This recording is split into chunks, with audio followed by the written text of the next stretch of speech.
Sveicināti aprīlī!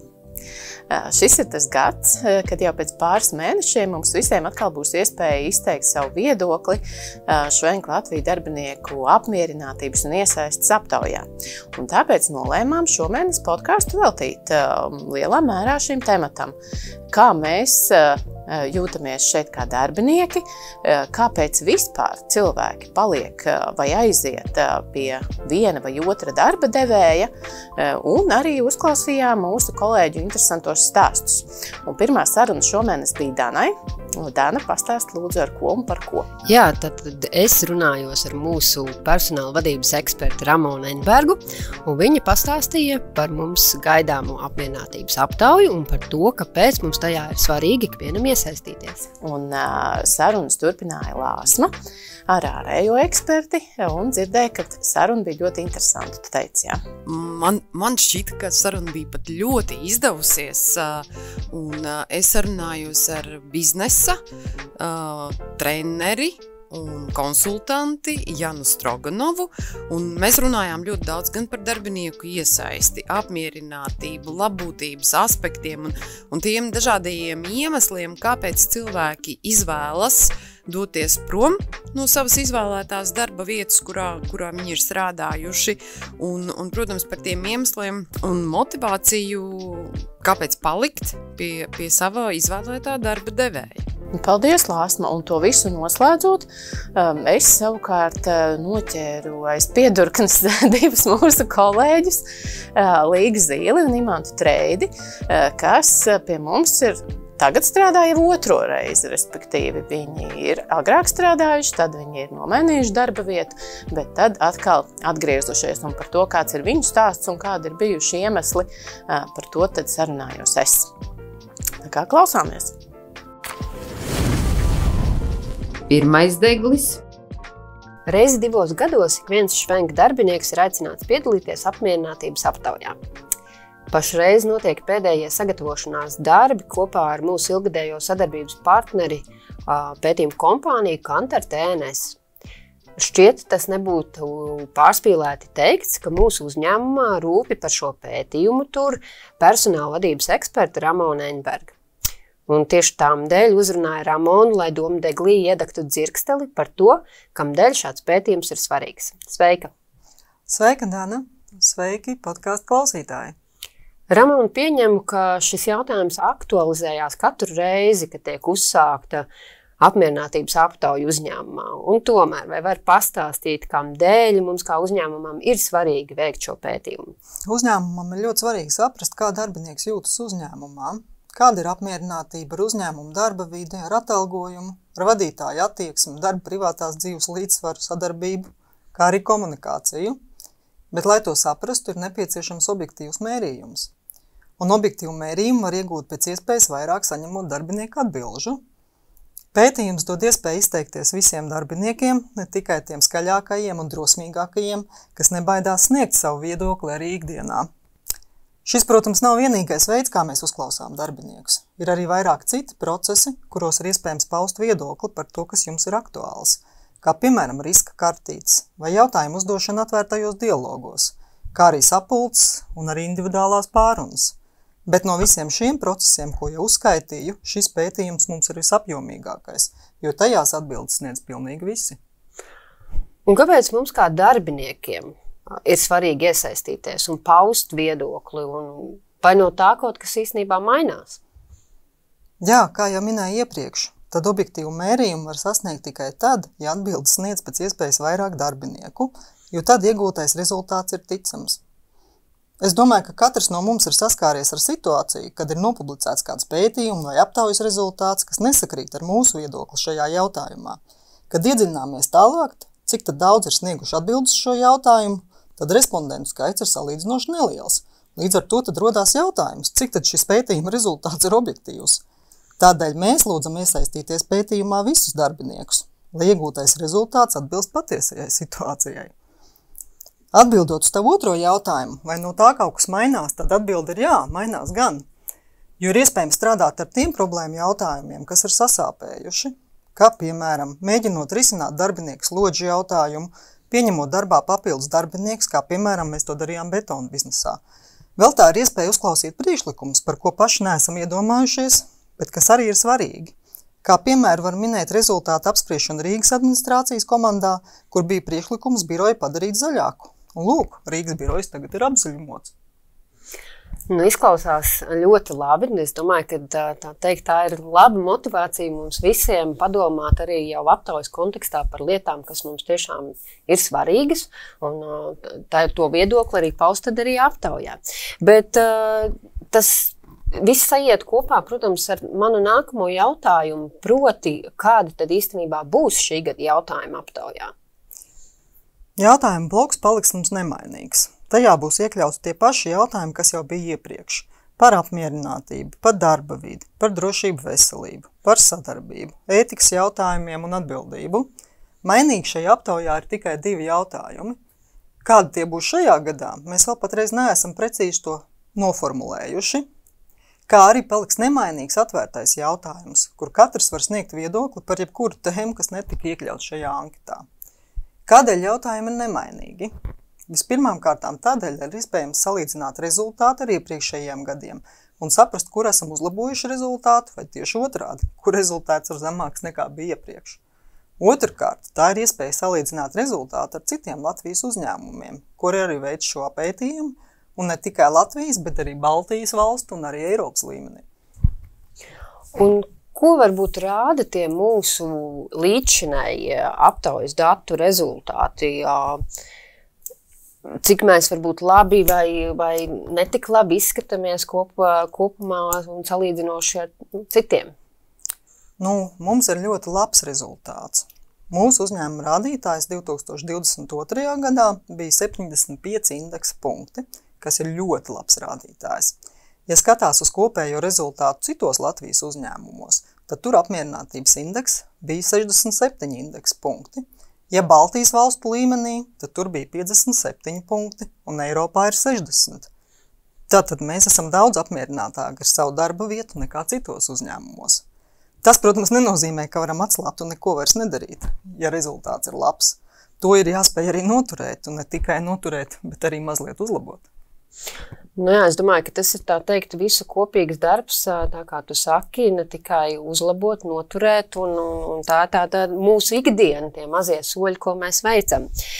Bet es domāju, ka tas ir arī tāds jautājums, ko es sev sākotnēji vismaz uzdevu, kad biju kā jauns darbinieks.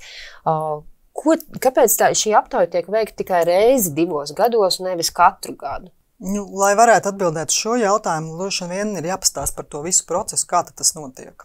Tātad viss sākas ar aptaujas aizpildīšanu, kas notiek 2 līdz 3 nedēļu laikā. Pēc tam pētījuma kompānija apkopos visus datus, sagatavo rezultātu atskaites gan visam uzņēmumam, gan atsevišķu struktūru vienībām. Tas parasti aizņem kādu 1,5 līdz 2 mēnešus. Tālāk ar pētījuma rezultātiem tiek iepazīstināta uzņēmuma vadība. Tad katras biznesa vienības direktors saņem savus rezultātus par savām struktūru vienībām. Tālāk tiek organizēts sapulcs katrā struktūru vienībā, lai iepazīstinātu rezultātiem, lai pārunātu tos jautājumos, kuros rezultāts ir zems, un vienotos par risinājumu, kā šo varētu uzlabot. Un tad sākās jau pats uzlabojuma process. Ir jautājumi, kurus nevar atrisināt ne mēneša, ne gada laikā. Tādēļ ir jābūt dotam lielākam periodam, lai uzlabojums būtu redzams.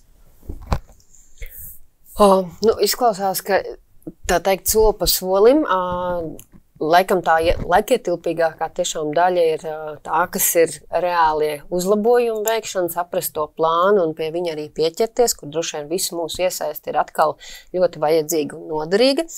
Bet man vienmēr par aptaujām, lai gan es zinu, ka viņas veids, protams, uzticami partneri un uzticami uzņēmumi, reizēm tomēr rodās šis jautājums par to datu anonimitāti. Vai vari man pastāstīt, vai es varu un mēs visi citi būt droši, ka tie sniegtie dati aptaujā tiešām ir anonīmi? Jūs varat būt pilnīgi droši, ka jūsu atbildes ir anonīmas. Mēs sniegtās atbildes neredzam, tās redz pētījuma kompānija, kas tās apkopo un sniedz mums jau apkopotos rezultātus jau struktūrvienību līmenī. Katrā struktūrvienībā ir jābūt iekļautiem vismaz 10 respondentiem, lai nebūtu iespējams kaut kādā veidā izzināt, kurš tad ko ir teicis. Tādēļ mēs mazākās struktūra vienības apvienojam vienā grupā, lai būtu vismaz šie 10 atbildētāji un lai tiešām nebūtu iespējams izdomāt, izzīlēt vai kā savādāk tikt līdz risinājumu, kurš tad ko ir teicis. Jo mums jau nav svarīgas jūsu atbildes individuālā līmenī. Mums ir svarīga struktūra vienība līmenī, lai mēs saprastam, ka tā problēma, kas ir izkristalizējušies šajā pētījumā, ir aktuāli jums visiem, ne tikai vienam konkrētam darbiniekam. Un tad droši vien nākamais jautājums ir, kad mēs īsti varam gaidīt šo aptauju, kad mums tā teikt gatavoties to savu viedokli izteikt. Šogad aptauja sāksies 28. maijā un ilgs 2 nedēļas. Kā jau tas notika iepriekš, tad saņemsiet savos telefonos uzaicinājumu piedalīties aptaujā. Ja jums ir kādi jautājumi, kas jums šķiet nesaprotami šajā aptaujā, tad jūs droši varat sazināties ar personāla daļu vai arī jautāt saviem vadītājiem, kas var palīdzēt izskaidrot, kas ar šo jautājumu bija domāts. Kā arī neaizmirstiet par iespēju izteikties atvērtajā jautājumā, kur iespējams paust arī to, kas netika minēts anketā, bet jums tas ir ļoti svarīgi. Tā kā es aicinu visus aktīvi ņemt dalību šī gada pētījumā, arī šogad un būt tikpat aktīviem, cik esam bijuši arī jau iepriekšējos gadus. Paldies, Ramona. To tad es arī novēlu visiem kolēģiem aktīvi iesaistīties, gaidīt ziņu par aptaujas publicēšanu un tad tiekamies ar jums nākamajā Domdeglī. Paldies visiem klausītājiem, veiksmīgu dienu! Otrais deglis. Arī šajā podkāsta sarunā turpināšu mūsu kolēģu Danas un Ramonas sarunu par darbinieku iesaisti un vēlos jūs iepazīstināt ar biznesa treneri un konsultanti Janu Stroganovu. Labrīt, Jana! Labrīt! Jana, tu esi strādājusi tādos Latvijā labi pazīstamos uzņēmumos kā Nordea Banka Latvija un Rimī Latvija. Nojaušu, ka šajos uzņēmumos uzkrāto pieredzi un zināšanas tu esi transformējusi jaunā tavā profesionālās darbības šķautnē, proti tu strādā ar klientiem, tos konsultē un apmāci. Pastāsti lūdzu, ko tieši tu dari un kāpēc tas ir svarīgi? Paldies par iespēju uzrunāt šeit darbiniekus un arī tevi. Jā, kāpēc es to daru? Šos gadus, kamēr es strādāju Rimī un Nordea, tas jau 10 gadus atpakaļ, kad es beidzu strādāt, es biju vadītāja un es ļoti labi sajūtu to, cik lielā mērā vadītājs var ietekmēt to, kā cilvēki jūtās organizācijā. Un, principā, viņš ir pirmā persona, kas var ietekmēt, kā jūtas viņa komanda. Protams, ir liela ietekme arī organizācijas kultūrai, vērtībām, citiem kolēģiem, bet tomēr vadītājs ir tas svarīgākais. Un kāpēc es daru to, ko es daru? Man liekas, ka mūsu uzņēmumu vai vispār darba vidē pietrūkst cilvēcības. Mēs esam, uzņēmumi, un to vadītāji ļoti orientēti uz biznesa rezultātiem.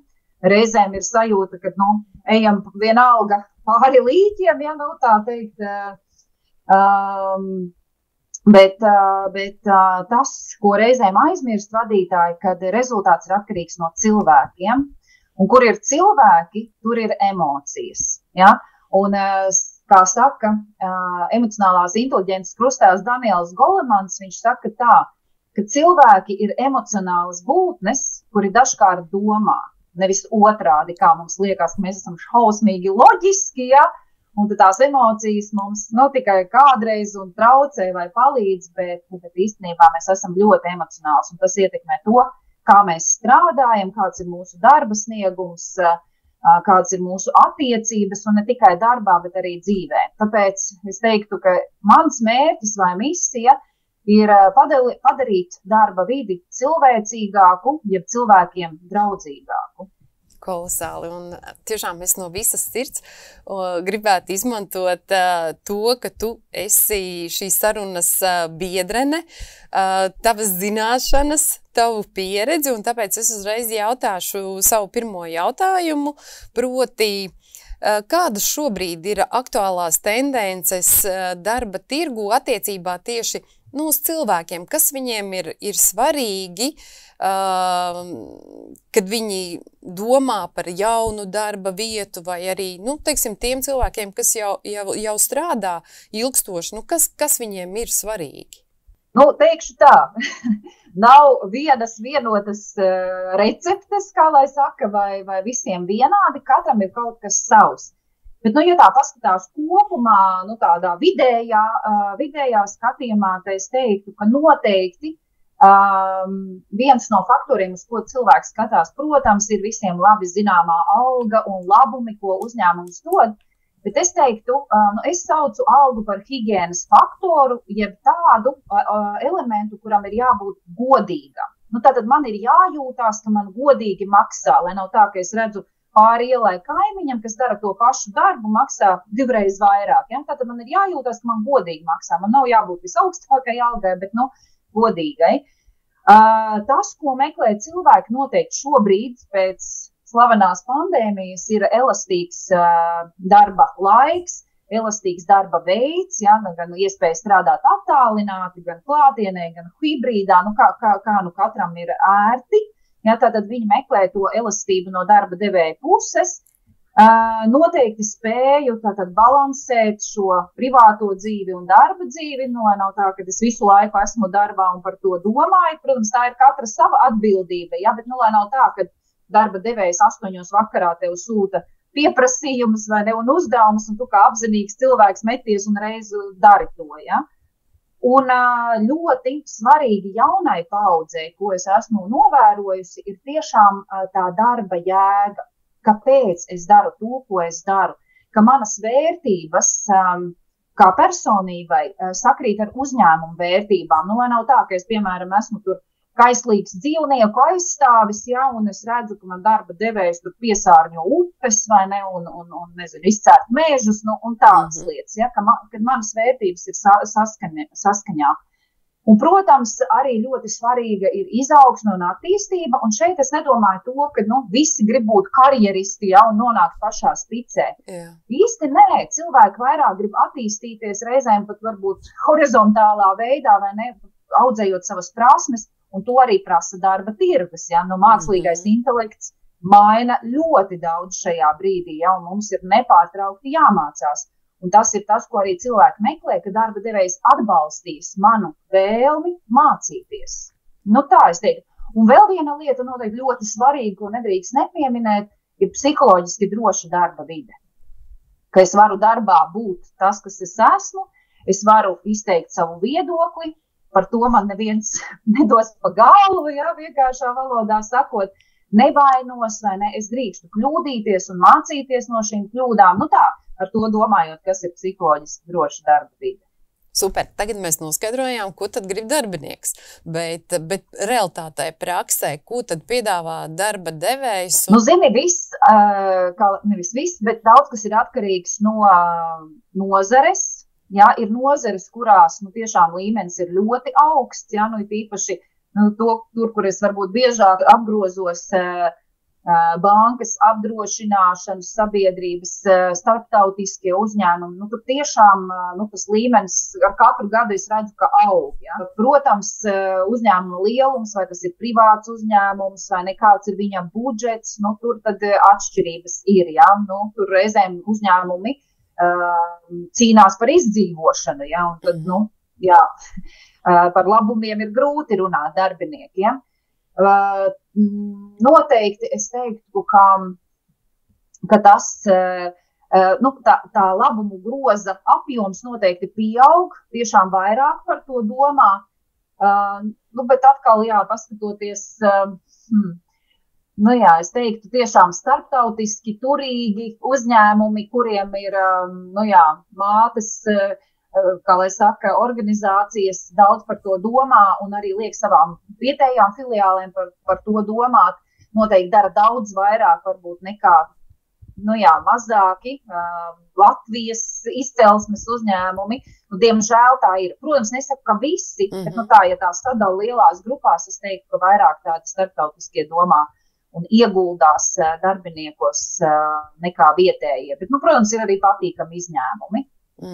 Un tu minēji, banku sektors, apdrošinātāji ir tavi klienti, vai arī citas nozares piesaista tādus ekspertus kā tevi, lai izglītotos, lai stiprinātu savu kapacitāti, lai virzītu savu uzņēmumu vai organizāciju izaugsmes virzienā un vairāk domātu citas starpā arī, protams, par saviem darbiniekiem? Protams.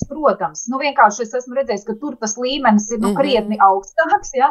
Protams, ir arī vietēji uzņēmumi, valsts kapitāla sabiedrības, pašvaldības, ar kurām strādā un telekomunikācijas. Daudz dažādas, visas nedosaukšu, ja? Tiešām dara. Bet man gribētos vairāk.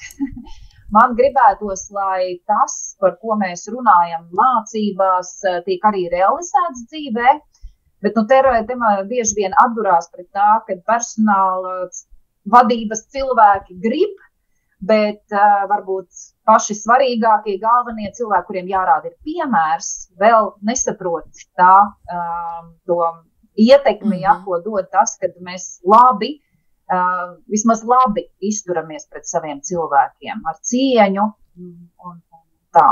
Jā, tas, ko tu arī minēji par uzņēmuma vērtībām un šo te vadītāju milzīgo līdzatbildību, šajā ziņā tiešām mēs Švenk ļoti lepojamies ar mūsu misiju, ar mūsu vērtībām, ar mūsu vadītāju dažādos līmeņos iesaisti un atbildību par darbiniekiem.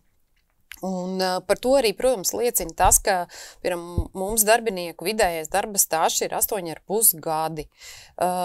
Un tiešām katru otro gadu mēs uzņēmumā veicam šo tādu visaptverošo pētījumu par darbinieku iesaisti, un mēs redzam, ka tā aptvere tiešām ir ļoti liela, ka darbinieki ir atsaucīgi un pauž savu viedokli un dod savu vērtējumu.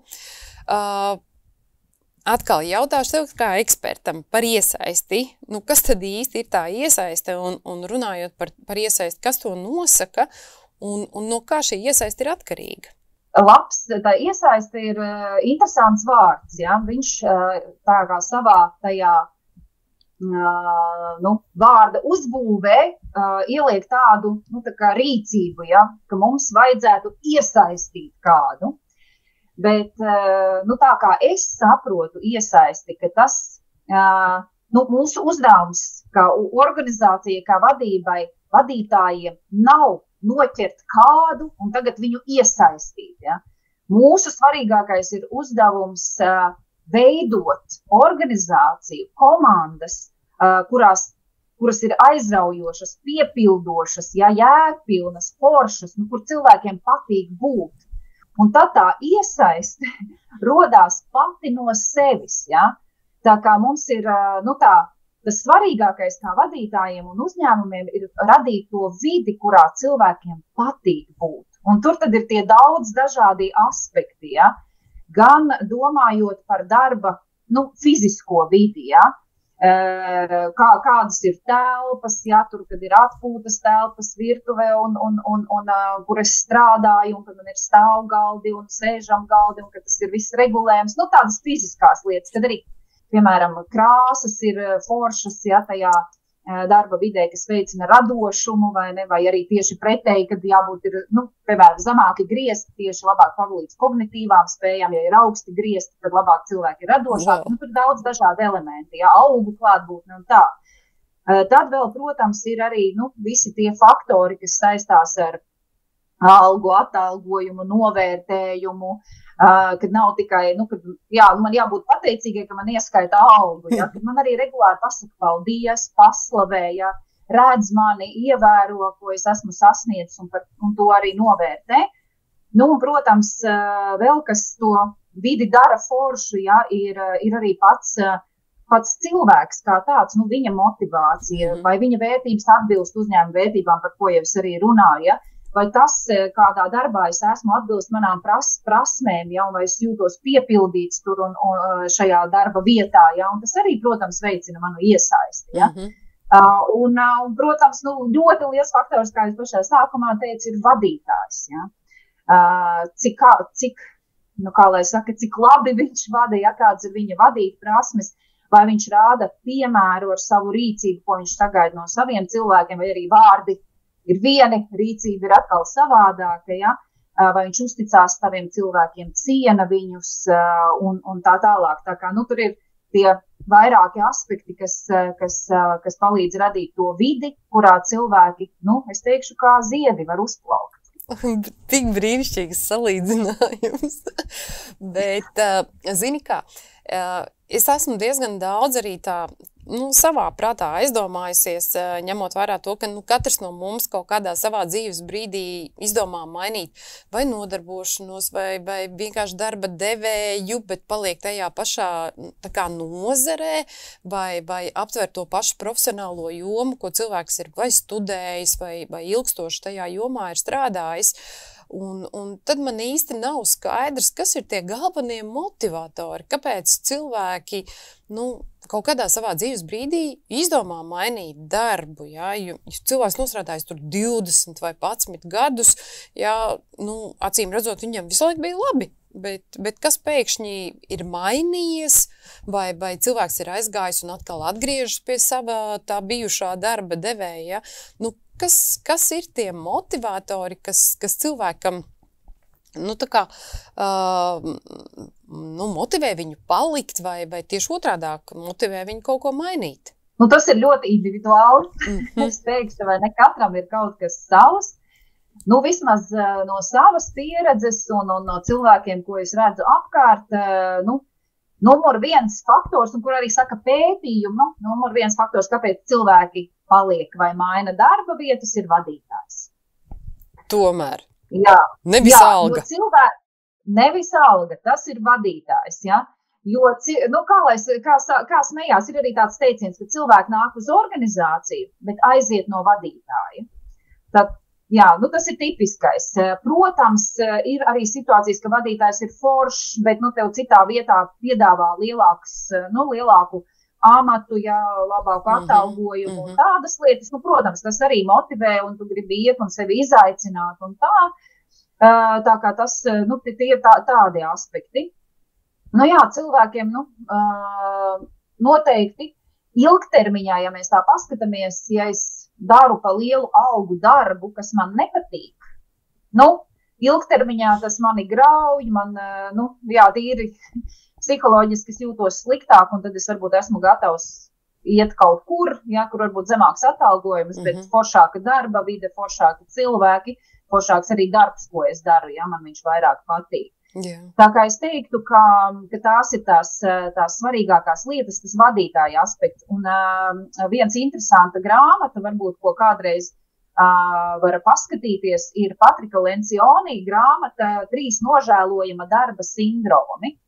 Un tur viņš runā, un tas arī varbūt sasaucās, es domāju, arī ar to tavu jautājumu, kas tad ir tas, kas cilvēkiem varbūt liek aiziet, ja, un otrādi liek palikt, ja tā nav.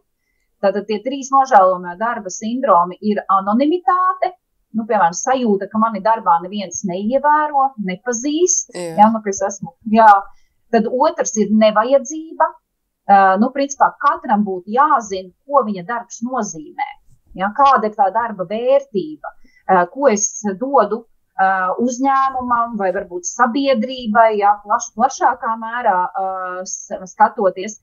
Un ja es nesaskatu saikni starp savu darbu un kāda cita apmierinātība, ja, nu, vai tas ir organizācija vai vadītājs vai plašāk, tad man nav tā gandarījuma. Ja. Es ilgstoši, ja neizjūtu gandarījumu, tad man negribas šeit palikt. Ja.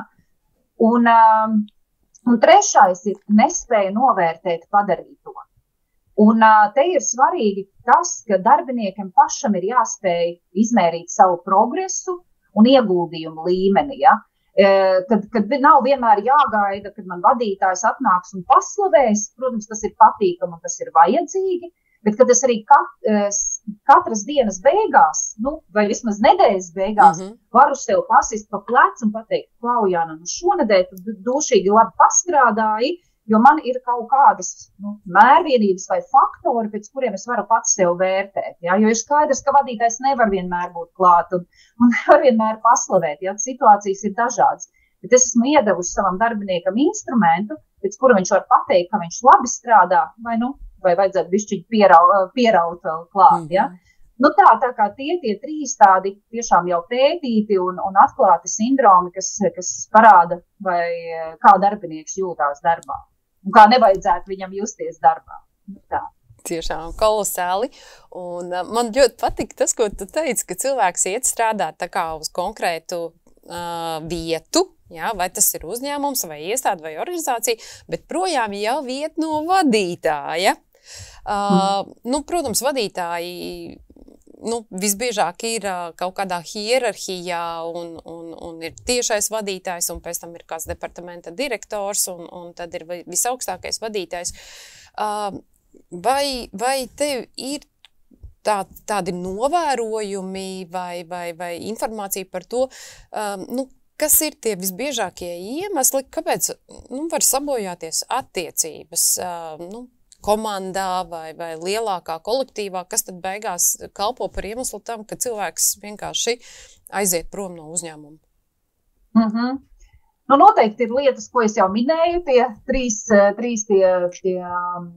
nožēlojamas darba vietas sindromi. Noteikti pie tā vēl var piebilst, protams, katram ir kaut kas savs, ja? Un reizēm arī cilvēki aiziet no labām darba vietām, kur viņi labi jutušies, tāpēc, kad ir kaut kādi izaicinājumi. Citā, bet es teiktu, ka noteikti tā psiholoģiski drošā darba vide ir viens no tādiem, manuprāt, ļoti svarīgiem iemesliem, jo padomājam, mēs darba vietā pavadām vismaz trešdaļu savas dienas, ja? Un tad lielā kopumā arī sava darba mūža, ja?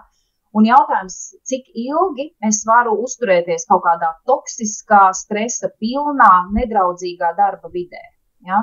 Un tur, protams, liels ieguldījums tajā vides veidošanā ir, kā jūs minēju, vadītājam, arī kolektīvam, ja, jo varbūt arī neformālie līderi, ja, kuri var veidot to vidi, netik foršu. Ja? Un tad tev ir vienmēr divas izvēles. Vai tu celies un cīnies, ja? Vai arī tu beidz no tā projām. Un tas ir tas, ko es redzu, diemžēl, darba vidēs, ka cilvēki žēlojās, vaimanā, bet reāli viņi neko nedara. Un tad man liekas, tad saki, kas tevi neapmierina un runā un iesaisti pārējos kolēģus, ja, un rīkojies. Jo mums tā vaimanāšanas kultūra, diemžēl, daudzās vietās ir, vai ne, ka mēs sūdzamies par vadītāju, vadību, ja? Bet man gribās pieliet spoguli pretī sev un paskaties, ko tu esi izdarījis, bet varbūt arī tā, ka es visu esmu izdarījis un labāko, bet nekas nemainās, tad vai ciet, vai dari kaut ko, dodies projām, piemēram. Tas ir trakākajā vai ne gadījumā. Jo tagad īpaši arī nesen vienā raidījumā arī piedalījos un cilvēki tur zvanīja uz rādio un teica, ka bet mums jau te nav kur laukos iet un darba nav. Pirmkārt, es pati dzīvoju laukos, es redzu, ka nav kas strādā, ja, un tas, kad nav cilvēku dabūt, kas var darīt kaut kādus darbus. Un otra lieta, tagad internets ir katrā stūrītī, gandrīz vai ne, un tās attālinātā darba iespējas ir, milzīgas, ja? Ne tikai Latvijā, bet visā pasaulē tu vari strādāt, ja vien tu to vēlies. Tā kā, tādas iespējas ir, un man liekas, tur ir jautājums par gribu. Tā kā es teiktu, ka tā vide, kuru veido vadītājs, manuprāt, ir viens no svarīgākajiem faktoriem, kas var, pagrozīt. Un to, ko mēs arī bieži redzam, ka komandās, ja nomainās vadītājs, bieži vien mainās arī komanda, jo jauns vadītājs nāk ar jaunu dinamiku, jaunām prasībām, pie kā cilvēki, tie, kas spēja mainīties, pielāgojās, tie, kas nespēja, visbiežāk aiziet. Nu tā kā tas būtu tas, es teikšu, vadītājs, tā ir atslēga visām veiksmēm un arī neveiksmēm. Protams. Paldies tev, Jana, tiešām absolūti brīnišķīgi saruna. Un noslēgumā mūsu sarunā es vēl tomēr gribētu tev pajautāt, kas būtu tas, ko tu gribētu novēlēt vai ieteikt Švenk darbiniekiem? Nu, viena lieta noteikti, ko es gribētu pateikt, jo arī labbūtība ir tēma, par kuru es daudz runāju organizācijās un ar cilvēkiem. Un arī, laikam, kas sasauksies ar to, ko jau es nu pat teicu, ka katra cilvēka tā labbūtība, gan emocionālā, gan fiziskā, gan mentālā, ir lielā mērā paša rokās. Un, ja kaut kas neapmierina, tad ir jārunā, ir jāstāst, jo arī vadītāji ir tikai cilvēki, un arī vadītāji mācās. Un tas, ka es kaut kur aiz stūra burkšķēšu vai ne, neko nemainīs. Tāpēc es gribu novēlēt drosmi teikt saviem vadītājiem, saviem kolēģiem, ja kaut kas neapmierina, teikt par to, runāt par to, jo es 100% esmu pārliecināta, ka tas cilvēkiem aizķersies. Jautājums, kā viņš reaģēs, ja viņš var apvainoties vai kā pirmā brīdī. Bet pēc tam, es domāju, ir laika viņš padomās un sapratīs, nu jā, ka laikam jau tā ir. Un gan jau, kad, es ceru, kad arī mainīs to savu rīcību. Tā kā drosmi, un es priecājos tiešām, ka tu saki, ka jums ir ļoti liela iesaiste, tajā pētījumā. Tas nozīmē, ka cilvēki redz tam jēgu. Viņi redz jēgu teikt, kā viņi jūtās, jo pēc tam kaut kas notiek. Un tā ir arī ļoti pozitīva, kā lai saka, zīme par to, par jūsu uzņēmumu kultūru un cilvēkiem. Tā kā par to tiešām liels prieks. Jana, liels tev paldies par šo sirsnīgo, brīnišķīgo sarunu. Veiksmes tev! Paldies! Trešais deglis.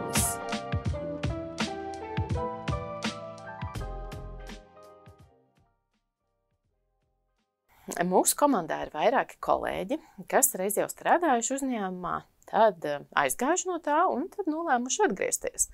Un, lai uzklausītu viņu stāstus un pieredzi, aicinājām uz sarunu Imantu Treidi un Līgu Zīli. Sveiks, Imanta! Čau! Nu, tad pastāsti, ko tu darīji tad, kad tu pirmo reizi strādāji šeit? Cik ilgi tas bija? Un kāda bija tevi, varbūt, pamata darba pienākumi? Jā?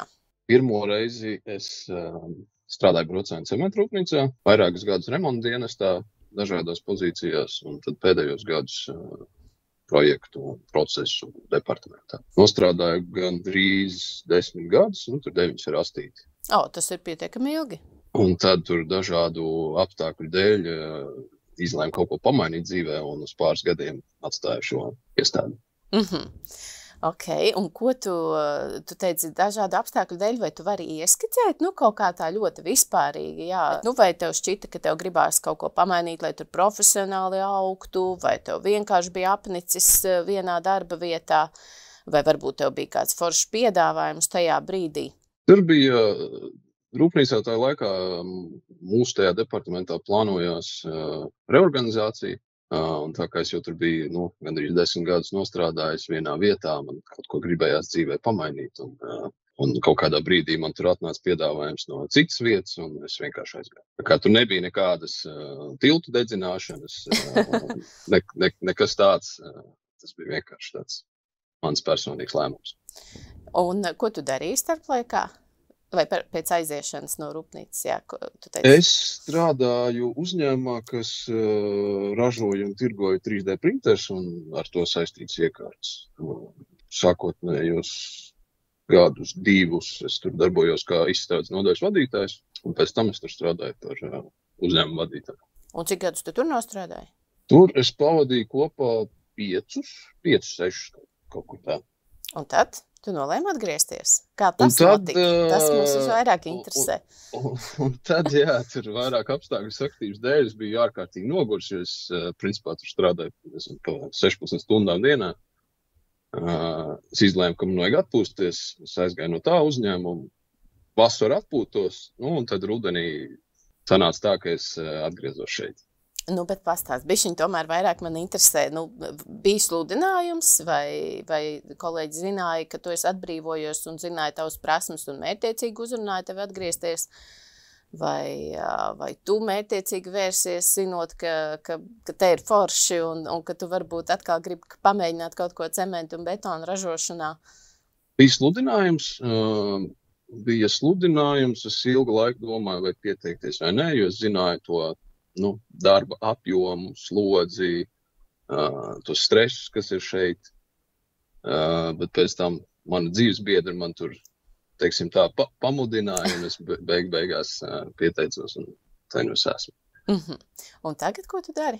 Tagad es strādāju Rīgā betona ražotnēs kā projektu koordinators, kas nozīmē to, ka es strādāju pie jaunās ražotnes būvniecības, šobrīd darbojos pie jaunās laboratorijas un ģērbtuvu ēkas projektēšanas, koordinēšanas un būvniecības. Un paralēli tam es esmu atbildīgs par ražotņu tehnisko stāvokli, attiecīgi plānoju remontdarbus, pieprasu detaļas, sūtu detaļas, organizēju darbus un tam līdzīgas lietas. Ok. Un tev ir pieredze pie vairākiem darba devējiem. Es pieņemu, ka varbūt arī pirms pirmās reizes šeit tu vēl darīji kaut ko citu. Kā tev šķiet, kas ir tās lietas, kas cilvēkus, kas mūs visus respektīvi notur pie kāda viena vai otra darba devēja? Kas priekš tevis ir tās lietas? Redz, kā ir šeit ļoti, ļoti nepārspīlējot rūpējas par darbinieku. Šeit domā par darbinieku labklājību, šeit tiek organizēti vairāki pasākumi, Ziemassvētku balles, vasaras festivāls, citur tā nav. Un ja to visu saliek kopā, tad Švenkā tiešām ir labi strādāt Švenkā. Prieks dzirdēt. Es domāju, ka visiem kolēģiem būs prieks to dzirdēt. Es esmu, pastrādājis citur, un es zinu, kā ir citur. Un šeit, kad ilgāku laiku šeit pastrādāt, pie tām lietām pierod.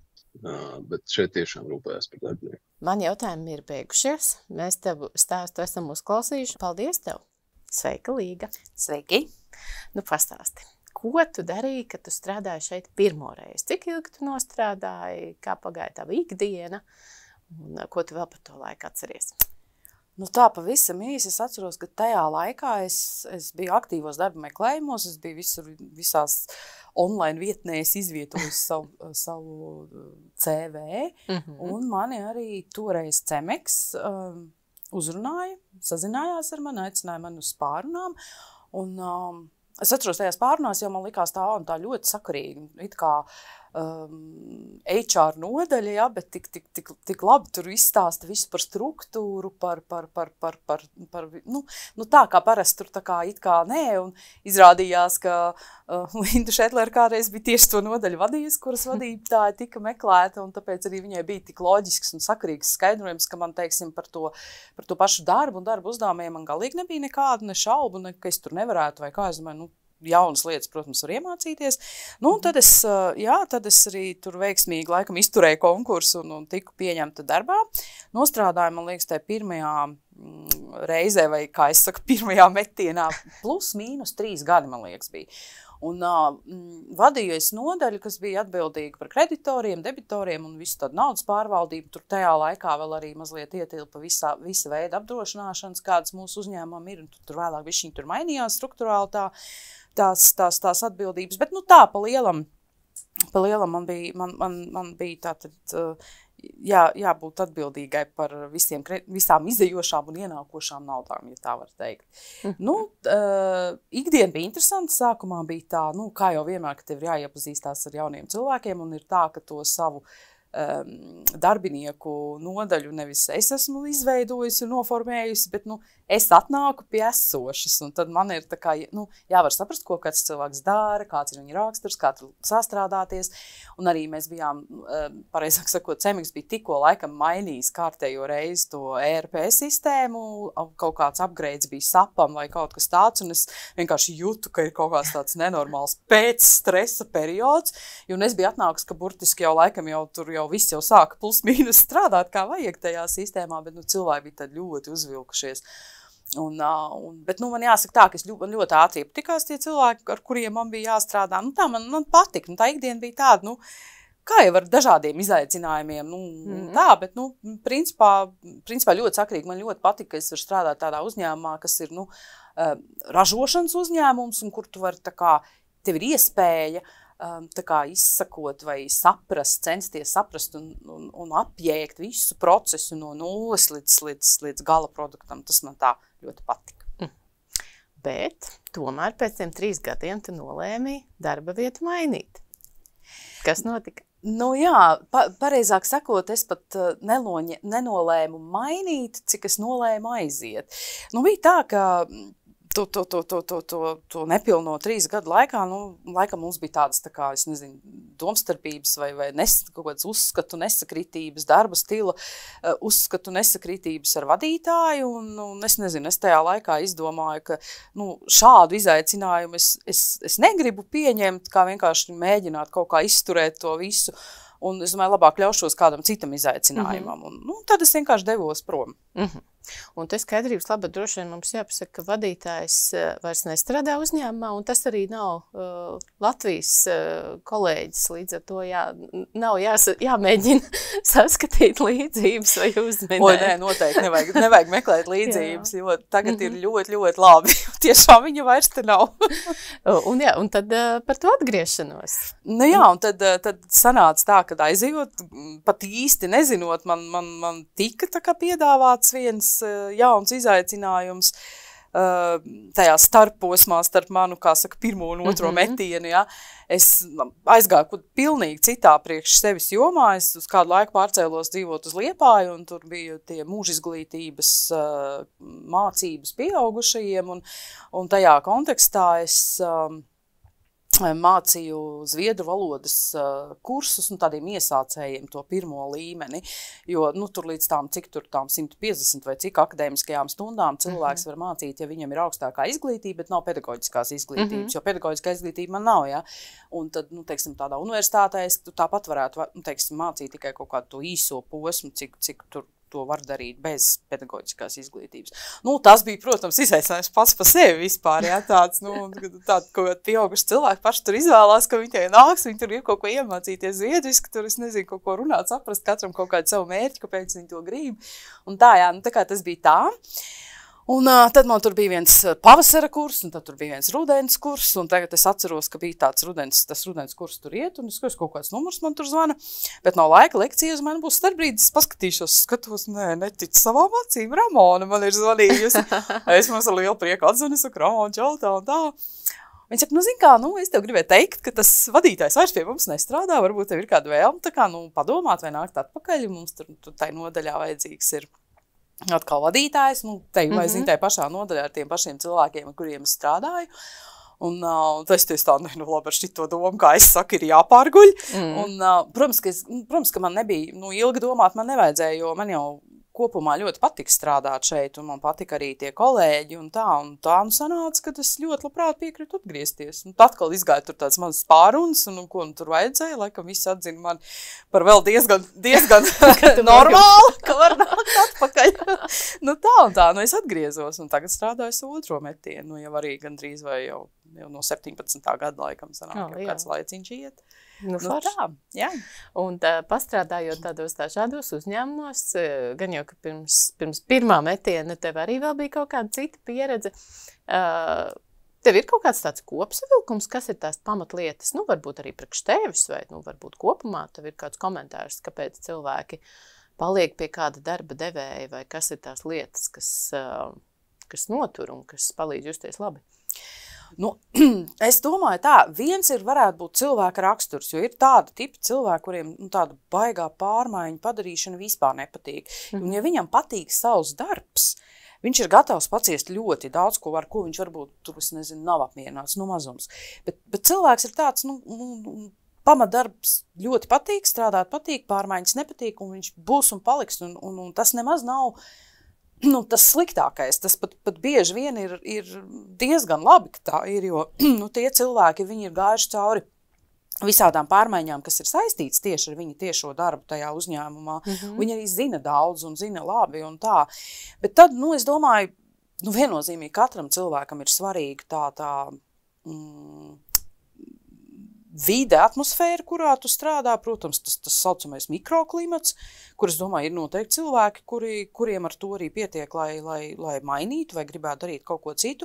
Protams, atalgojums, to nevar nekad nolikt kaut kur kā pēdējo, jo, galu galā mums katram sevi ir jāuztur, un mēs strādājam, lai saņemtu par to algu un varētu sevi uzturēt.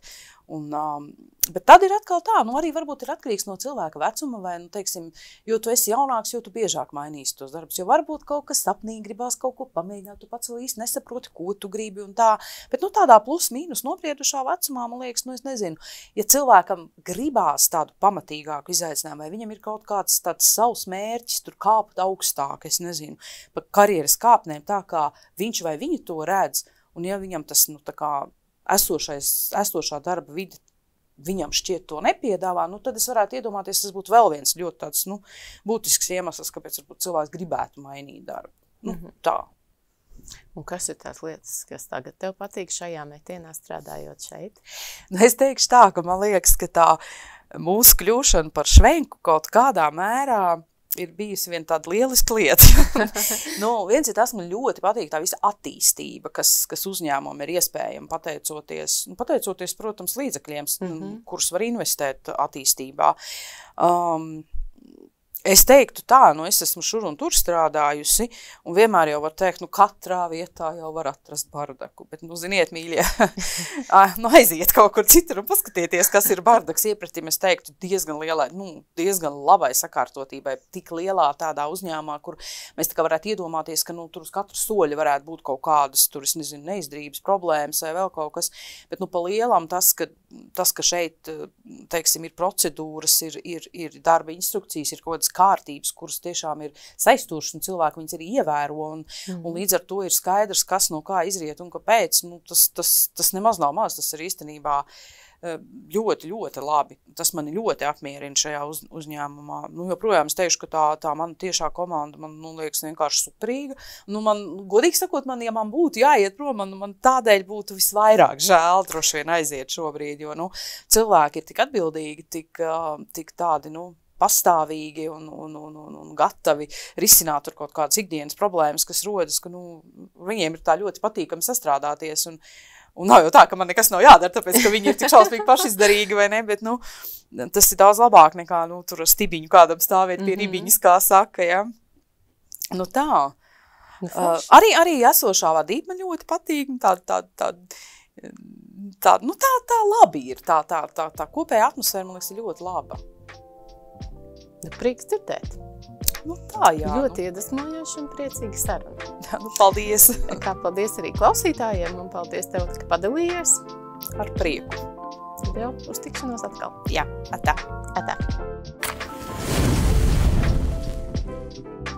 Paldies, ka klausījāties. Tiekamies atkal mājā.